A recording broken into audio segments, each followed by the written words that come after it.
হ্যাঁ,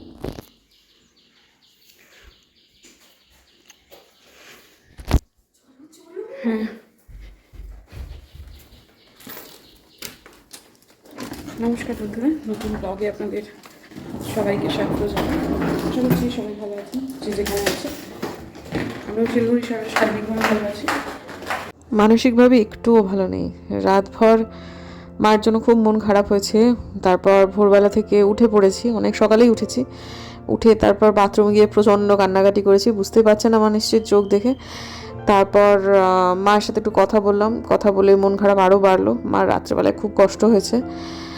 মমিনাদি থাকলে, মমিনাদি আলাদা ঘরে থাকে না, একা একা বয়স্ক মানুষ কষ্ট পাচ্ছেন, এটা আমাকে সবসময় ভীষণ রকম নাড়া দেয়, এবং এখন তো আরও বেশি করে হচ্ছে। তো যাই হোক, আমি আর টুপুর যাচ্ছি একটা অসাধারণ ট্রেনে। সত্যি কথা, এই সময়টাতে মানে খুবই মন খারাপ করছিল। তারপর ট্রেনে ওঠার পর আবার মায়ের সাথে কথা হলো। মা বলছে তাড়াতাড়ি আয়, আমার ভীষণ কষ্ট হচ্ছে। মানে আমার তখন মনে হচ্ছিল যে মানে ঈশ্বর যদি দুটো পাখা দিতেন আমি তাহলে উড়ে যেতাম। কিন্তু মানে আমি ভগবানকে এটাই বলছিলাম যে আমি যেন তাড়াতাড়ি পৌঁছতে পারি। কিন্তু বন্ধুরা, আপনারা কেউ বিশ্বাস করবেন কি করবেন না আমি একটুও বলতে পারবো না, এটা সম্পূর্ণ আপনাদের ব্যাপার। কিন্তু আমি আজকে যে জার্নিটা করেছি সেটা ভগবানের আশীর্বাদ ছাড়া কিচ্ছুটি নয়, কিচ্ছুটি নয়। আমাদের বাড়িতে থেকে বেরোতে বেরোতে 5:40 বেজে গেছিলো। আমি জীবনে এত তাড়াতাড়ি কোনো মানে এটা এটা কি করে হলো আমি জানি না। আমাদের দিনহাটা যেতে চিরকাল, আমার 42 বছর বয়স, শিলিগুড়ি থেকে আমরা দিনহাটায় বিয়ের আগে পরে বহুবার গেছি, কোনোদিন এত তাড়াতাড়ি পৌঁছায়নি। বন্দে ভারত ট্রেনটা 1 ঘন্টা 10 মিনিটে পৌঁছে দিল হচ্ছে কুচবিহারেতে, যেটা এক প্রকার অসম্ভব ব্যাপার। মানে এতদিন পর্যন্ত তাই ছিল। দ্বিতীয়ত সেখান থেকে তো অনেকদিন বাদ আমরা গেলাম। তো আমি মনে হচ্ছিল যে স্টেশনটা সব স্টেশনে কম বেশি উন্নতি করেছে, এটাও হয়তো বা করবে। দেখলাম যা প্রত্যাশা ছিল তার থেকে অনেক বেশি উন্নতি হয়েছে। এবং সেখানে গিয়ে সাথে সাথে একজন ড্রাইভার পেয়ে গেলাম। তিনি বললেন যে তার গাড়িটা ওয়াগনার, এবং আমি বললাম কত নেবেন দাদা? বললেন 1000 টাকা দেবেন। অদ্ভুতভাবে তিনি অনেক কম রেটে এসি গাড়িতে আমাকে নিয়ে গেলেন। তো এবং রাস্তাঘাট পুরো মাখন। এই যে বোলপুর গেলাম, বোলপুর আন্দাজে আমি কারোর সাথে তুলনা করছি না, আবার এসেও যাচ্ছে। কুচবিহারের রাস্তা অনেক ভালো হয়েছে, গাড়ি নিয়ে তো বহুদিন আসা হয় না। একটা বাঁধের রাস্তা আছে যেটা ঘুরপথ হয়ে এলো ওই নিউ কুচবিহার থেকে কুচবিহার, তারপর সেখান থেকে দিনহাটা, এপাড়া ওপাড়া নয়, কিন্তু দূরত্ব অনেকটাই। আমি বাড়িতে পৌঁছে গেছি তখন বাজে 8:05। আমি বাড়ি থেকে বেরিয়েছি 5:45, মানে 5:40। কিভাবে এটা হলো আমি এখনও ভাবতে পারছি না। ট্রেনটা যেই মুহূর্তে ছাড়লো সঙ্গে সঙ্গে না বুঝতে পারলাম যে এমন কিছু একটাতে চড়েছি যেটা অসম্ভব দ্রুত যান। এটা এরপর প্রথম স্টপেজই হচ্ছে, মানে এনজিপির পর প্রথম স্টপেজই হচ্ছে কুচবিহার। আর মানে আসছে হুসহুস করে, যে যেমন বেলাকোবা পেরোলো। আমি অবাক, মানে এটা হচ্ছেটা কি? বেলাকোবা পেরিয়ে গেল, মানে বসলাম আর সাথে সাথে বেলাকোবা পেরিয়ে গেল। আর এখানে যারা মানে সার্ভ করছে তারা বেশিরভাগই মেয়ে। প্রথমে নিউজ পেপার দিল একটা মেয়ে, সাইমা বা সায়রা কি যেন একটা নাম, এই মেয়েটা নয়, সে মেয়েটা আর একটা মেয়ে। কি সুন্দর দেখতে, এই মেয়েটাকেও খুব মিষ্টি দেখতে, কি সুন্দরভাবে কাজ করছে বন্ধুরা, কি যে ভালো লাগলো। মুম্বাদা বারবার বলেছিল তুতি রাস্তায় কিন্তু ঘুমিয়ে পড়ো না, 1 ঘন্টা সময় তো। কিন্তু টুপুর যথারীতি ঘুমিয়ে পড়েছে। আমি ঘুমাইনি, আমার ঘুম আসছিল না। আমার মনে হচ্ছিল যে আমি ঈশ্বরের কাছে যেটা প্রার্থনা করেছি সেটা হয়তো ঈশ্বর পূরণ করবেন, যে সব কিছু যেন ঠিকঠাক হয়। কিছু দূর রাস্তা এগোনোর পর মায়ের সাথে আবার কথা হলো। তখন তো বললামই একটু আগে আর কি। তারপর মায়ের সাথে কথা হয়েছে ট্রেন থেকে নেমে আমি যখন মানে নিউ কুচবিহার থেকে রওনা দিয়েছি দিনাটার উদ্দেশ্যে, তখনও মায়ের একই রকমের কষ্ট। এই যে চোখের নিমেষে পৌঁছে গেলাম হচ্ছে কুচবিহার। অন্য সময় যদি আমি এই যাত্রাটা করতাম তাহলে সেটার ব্যাখ্যাটা আলাদা রকমের হতো। কিন্তু প্রথমবার আমি এমন একটা ট্রেনে উঠলাম যেটা বিদ্যুৎ বেগে আমাকে, মানে 3.5 ঘন্টার জার্নি যেটা এতদিন করে এসেছি আমরা, সেটা আমাকে 1 ঘন্টা 10 মিনিটে নামিয়ে দিল। সেটা আমি ঈশ্বরের আশীর্বাদ ছাড়া আর কী বা বলবো। এই গ্রাউন্ডে যখন আমার মায়ের আমাকে খুব বেশি করে দরকার, ওদিকে আমার মাও সারাক্ষণ গোপালকে ডেকে যাচ্ছেন, এদিকে আমিও সারাক্ষণ ঈশ্বরের মানে শরণাপন্ন হয়ে রয়েছি। আমি বিশেষ বিশেষ মুহূর্তে ঈশ্বরকে ধন্যবাদ না দিয়ে যাব কোথায় বলতে পারেন? টুপুর যেখানে দৌড়লো সেটা হচ্ছে লিফটটা সবসময়ই চলে শুনলাম, এসকেলেটার হয়েছে, লিফট তো ছিলই। আর এসকেলেটর বোধহয় অনেক দিনই হয়েছে, আমি তো নিউ কুচবিহার স্টেশনে বেশ অনেক দিন পর এলাম, আমাদের এখন দরকার হয় না কারণ উত্তরবঙ্গটা হয়ে গেছে দিনহাটা অবধি। খুব শীঘ্রই আশা করছি দিনহাটা স্টেশনেও এ ধরনের সুবিধাগুলো পাওয়া যাবে। তবে দিনহাটা স্টেশনে না হলেও চলবে, কারণ স্টেশনটা তো নিউ কুচবিহারের মতো অত ব্যস্ত নয়, অত উনকোটি ট্রেন দাঁড়ায় না এখানটায়। কাজেই নিউ কুচবিহার স্টেশনের ব্যাপারটা আলাদা। আর এই যে ভদ্রলোক খুব বেশি একটা গাড়ি আগে যেমন ছেঁকে ধরতো মৌমাছির মতো তেমন কিন্তু নয়। প্রথমেই একজন ভদ্রলোক আমার দিকে মানে বেশ কয়েকজন 4-5 জন ছিলেন, তার মধ্যে এই ভদ্রলোককেই আমি যেন মানে চোখে লেগে গেল ভদ্রলোকে। আমি বললাম, দাদা আপনার এসি গাড়ি? উনি বললেন হ্যাঁ। আমি দিনহাটায় যাবো। বললো ঠিক আছে। আমি শুধু জিজ্ঞেস করলাম কী গাড়ি? বললেন ওয়াগনার। যেই বললেন 1000 টাকা, আমি অবাক হয়েছি বিশ্বাস করুন।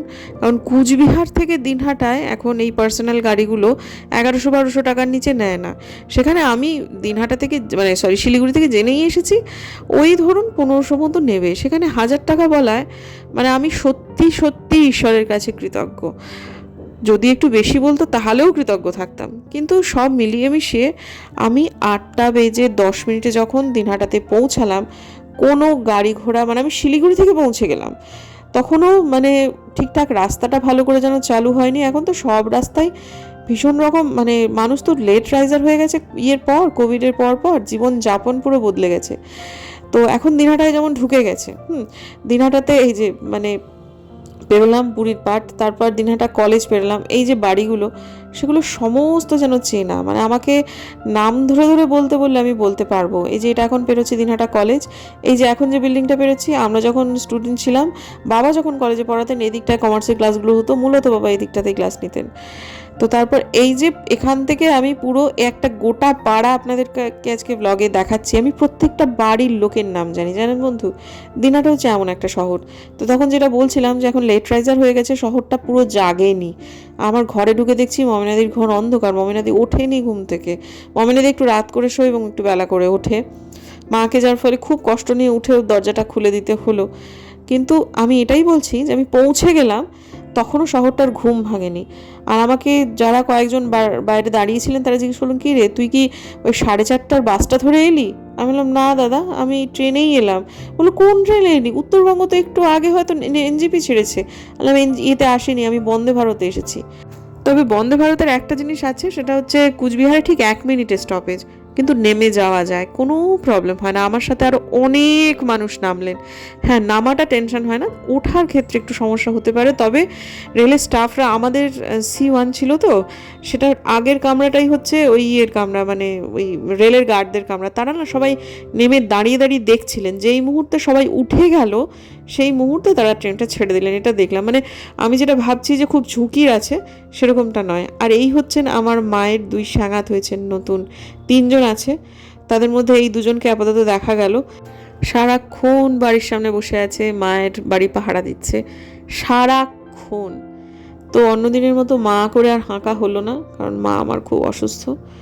তারপরে যাই হোক, মায়ের মুখটা দেখে তাও একটু ভালো লাগলো, কিন্তু দরজাটা খুলতে মার অনেকক্ষণ সময় লাগলো। মমিনাদি এখনও ওঠেনি, মার পক্ষে এখন হাঁটাচলা করাটা খুব মুশকিলের। তাও সকালবেলা উঠেই জানলা ফাল্লাগুলো সব মাই খুলে দিয়েছে। আর এই যে দরজাখানা আমাদের ভেঙে দিয়েছিল ভোটের প্রচারে এসে, দেওয়াল গাঁথিয়ে তারপরে লোহার গেট দিয়ে মা সেটাকে একদম শক্তপোক্ত করে আবার তৈরি করেছেন।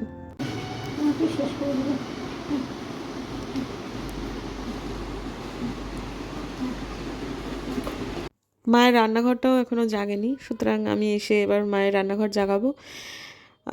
মাকে একটু চা করে দিতে হবে, তবে গরম চা খাওয়া যাবে না যা বুঝতে পারছি। মায়ের নিচের গ্যাসের নবটা বন্ধ থাকে, সেটা ঘুরিয়ে নিয়ে আমি একটু চা বসাবো এখন।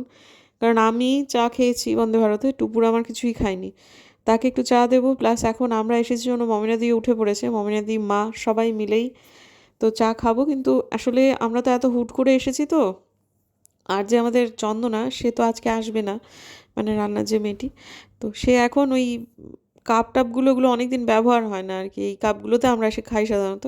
তো সেগুলো সমস্ত কিছু মেজে টেজে নিয়ে তারপর সেটাকে খাবার জুগি বানিয়ে তারপর আমি একটুখানি চাগুলো করে নেওয়ার পর মাকে একটু ঠান্ডা করতে দিতে হবে। আর মাকে দেবো হচ্ছে বিস্কিট, ওই 4টে ওই সুগার ফ্রি ক্রিম ক্র্যাকার বিস্কিটগুলো, সেগুলো নিয়ে দিয়ে তারপর সেটাকে একটু চা দিয়ে গুলিয়ে দিতে হবে, মানে ওই আর কি। তারপর তারপর মা খাবেন।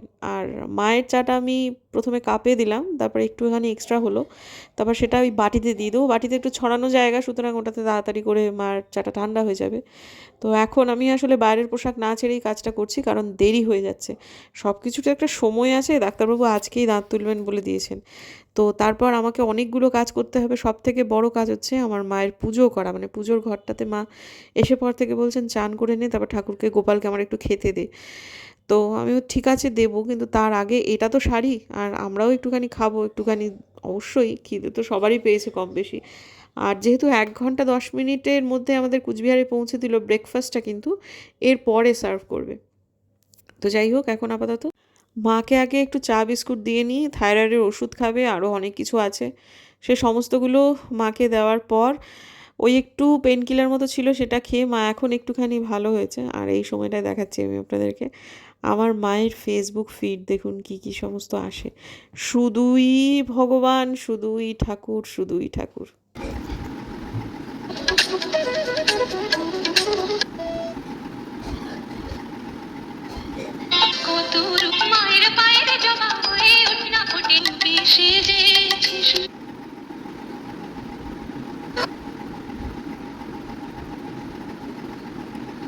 আমি যে এত কিছু পোস্ট করি, দিদি যে পোস্ট করে, সেগুলো কোথাও কোনো নাম নিশান নেই, শুধুই মায়ের ঠাকুর ঠাকুর ঠাকুর। মা সারাদিন এই নিয়ে আছেন। এগুলো দেখছিলাম, দু একটা কথা আবার এত সুন্দর লাগছিল ঠাকুরের, এই যে এই কথাটা আমার খুব ভালো লাগলো। তারপর আরও খানিকটা নেমে যাওয়ার পর সেই যে 18 তারিখে আমার শ্বশুরমশাইয়ের জন্মদিনে আমি একটা পোস্ট দিয়েছিলাম, সেটা একটু তাও দেখতে পেলাম। একটু বাজা তো, কত নাকি ভগবানের নাম শোনা যায়।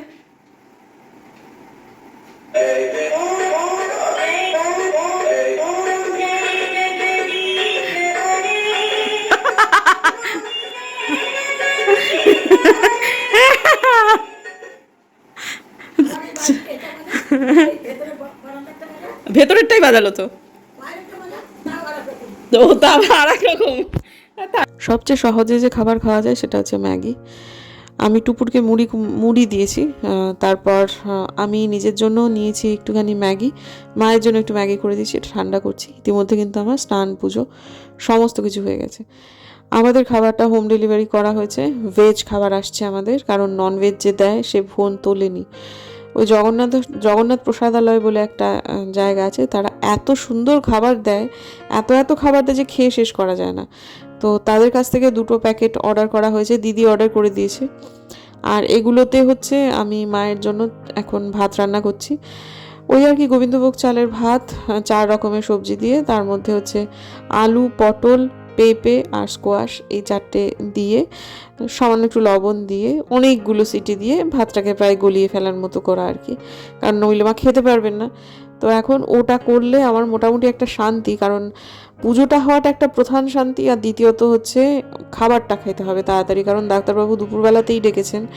তো অন্তত খেয়ে ঘন্টাখানেক বিশ্রাম না নিয়ে না যাওয়া উচিত নয়, যতই হোক একটা মানে 2টো দাঁত একসাথে, আমার টেনশন এই সময়টা খুবই হচ্ছে। কিন্তু কোথাও না কোথাও আবারও বলছি, ওই একটা ঈশ্বর কোথাও কেমন জানি না, আমি বুঝতে পারছি না, একটা কনফিডেন্স কোথা থেকে যেন একটা খুঁজেও পাচ্ছি। আমার যেন মনে হচ্ছে যে যা হবে সব ঠিক হবে, মানে ভালোই হবে যা হবে।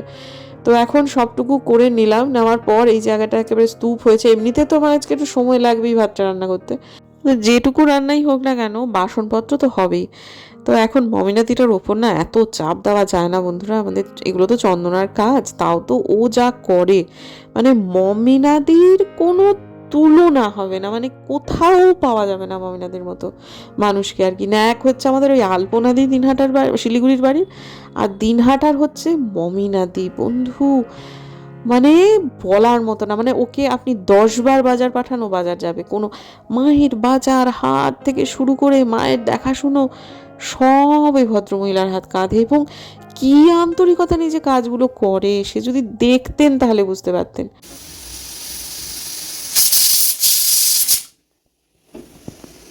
মা একটা মজার জিনিস দেখালো আমাকে, এই যে গোপালকে আমি খেতে দিয়েছিলাম নাড়ু, একটা কেমন দেখুন পাশে তুলসী পাতাটা সরিয়ে দিয়ে নাড়ুটা নিয়ে চলে গেছে হচ্ছে মার একটা পুচকি গোপাল রূপী একটা ইঁদুর আছে, সেই ইঁদুরটা। কি ভালো লাগলো, এদের মাধ্যমে ঈশ্বর খান, কি বলবো। কিন্তু তারপর দেখুন একটু শরীরটা ভালো লেগেছে তাই চেক করতে গেছে আমি ঠিকঠাক করে মার পুজোটা দিয়েছি কিনা। এই ঠাকুর ঘর নিয়ে আমার মা যা পজেসিভ, ওরে বাপ রে বাপ।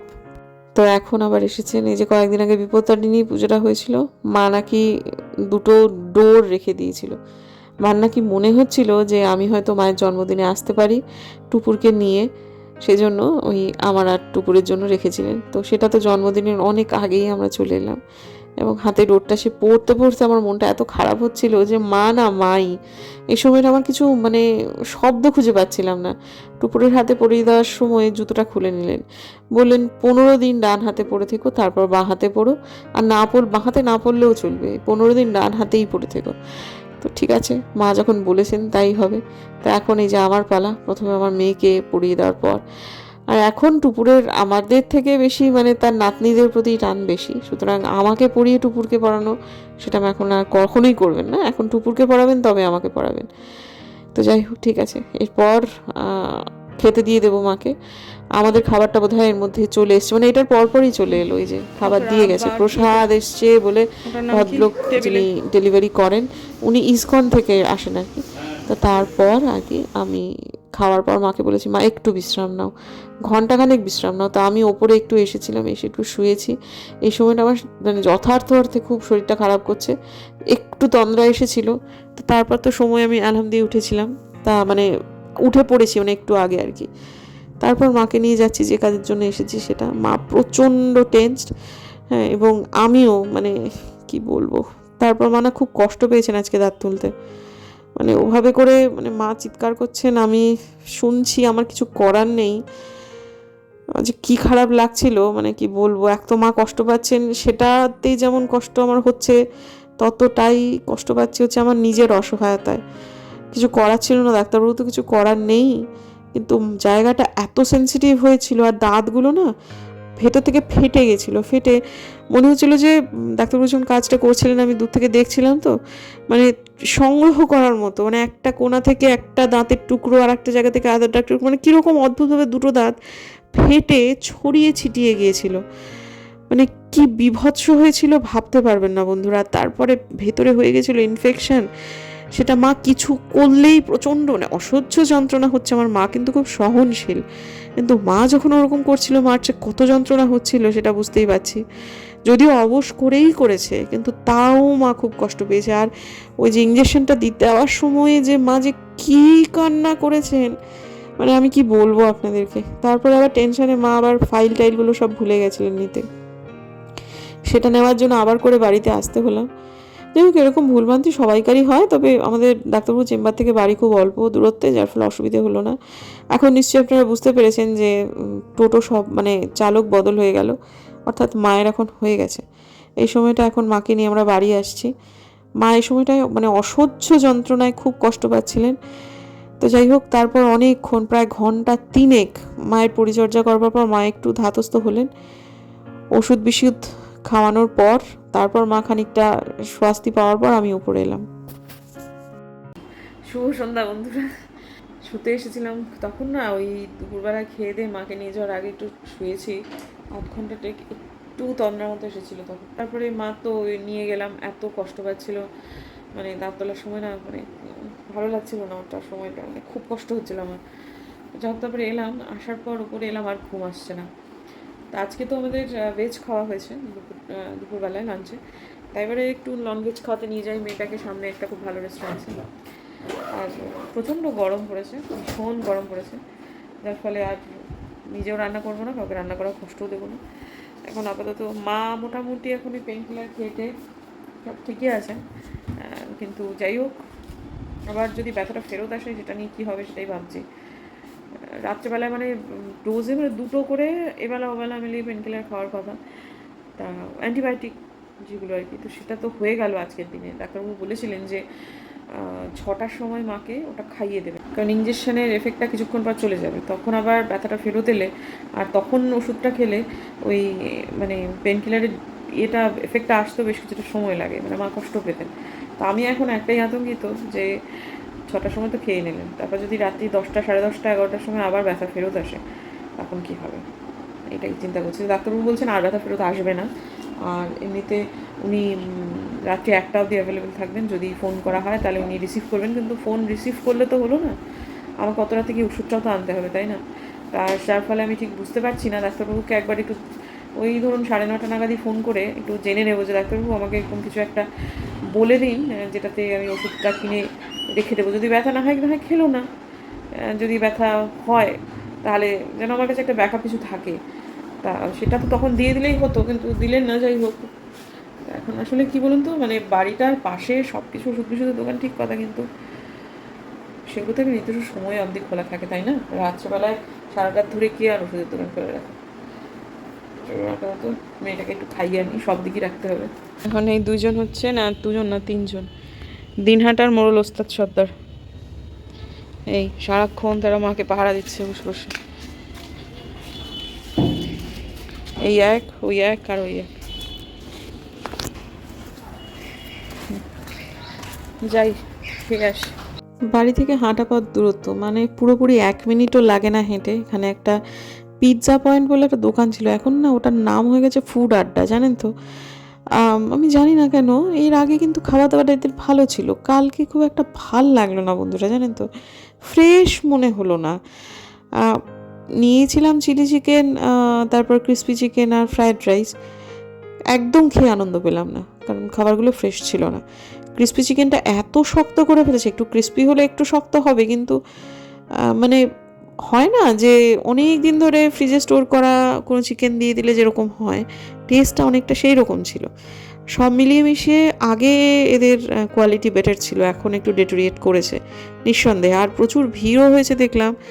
তো যখন ব্যবসাটা চলছে তখন একটু নিজেদের ইমপ্রুভ করবে না? তা না, অবনতি হচ্ছে। জানি না কেন এরকম মনে হলো। একদিনে এত আসলে খেয়ে বোঝা যায় না, এত মানুষ যখন আসছেন। তো যাই হোক, মায়ের জন্য ফেরার পথে 2টো নি ক্যাপ নিলাম, তারপর সেখান থেকে বাড়ি যাচ্ছি। চলে এসেছি, তারপর আবার করে বেরিয়েছিলাম, কারণ মার একটা ওষুধের দরকার হয়ে পড়েছিল। ডাক্তারবাবুর সাথে কথা হলো, ডাক্তারবাবু যে ওষুধটার কথা বললেন সেটা অলরেডি আনা আছে। পদ্ধতিটা বলে দিলেন কীভাবে ব্যাপারটাকে ম্যানেজ করতে হবে। তো সব কিছু মিটে গেছে বন্ধুরা। মা খাচ্ছেন, মাকে খাবার টাবার সমস্ত একেবারে স্ম্যাশ করে দিয়ে এলাম, কিন্তু আমি না আর বসে থাকতে পারছিলাম না। যার ফলে মাকে বললাম, মা তুমি মোমেনাদি পাশে আছে, তুমি খাও মা, আমি এবার উপরে যাই, আমি আর পারছি না, এবার আমি পড়ে যাবো, আর আমাকে নিয়ে ছুটোছুটি করবে। তা বেশি বাজে না, এখন 10:30টাও বাজে না, কিন্তু আমি আর পারছি না সত্যি কথা। মা এই সময়টা ঘুমিয়েছেন, মা এখন অনেকটাই ফ্রেশ। তো যাই হোক, চলুন দেখা হচ্ছে কালকে একটা নতুন ব্লগে। আজকের দিনটা নিয়ে খুব চিন্তা ছিল, কিন্তু ভেতরে ভেতরে একটা আত্মবিশ্বাস হচ্ছিলো, কেমন জানি না, সব মনে হচ্ছিলো সব ঠিক হয়ে যাবে, সব ঠিক হয়ে যাবে, এটাও মনে হচ্ছিলো, এবং সেটাই হলো। এখনও পর্যন্ত তো তাই বোধ হচ্ছে। তো যাই হোক, ঠিক আছে, চলুন দেখা হচ্ছে কালকে একটা নতুন ব্লগে। ভিডিও এডিট করে আপলোডে বসিয়ে আমাকে ঘুমাতে হবে, কারণ এখানে ওয়াইফাই।